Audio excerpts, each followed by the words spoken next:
আল্লাহ সুবহানাহু ওয়া তাআলা মানুষ এবং অন্য প্রাণীদের যে সৃষ্টি করেছেন, এই দুই সৃষ্টির উপমা হলো বাটন ফোন আর স্মার্টফোনের মতো। অর্থাৎ আল্লাহ তাআলা যে অন্যান্য প্রাণী তৈরি করেছেন, ধরো হাঁস, মোরগ, গরু, ছাগল যা যা আছে, এই সবগুলোকে স্যার বলতেন এগুলো হলো বাটন ফোনের মতো। আর আমরা যারা মানুষ, আশরাফুল মাখলুকাত, আল্লাহর সবচেয়ে সেরা সৃষ্টি, সৃষ্টি জগতের সব কিছুকে আল্লাহ তাআলা যে মানুষের জন্য সৃষ্টি করেছেন, সে মানুষের তুলনা স্যার দিতেন স্মার্টফোনের সাথে।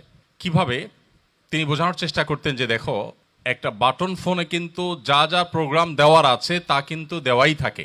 বাটন ফোনে কি অ্যাপ স্টোর, প্লে স্টোরের মাধ্যমে নতুন কোনো প্রোগ্রাম ডাউনলোড করার সুযোগ আছে? সুযোগ নেই।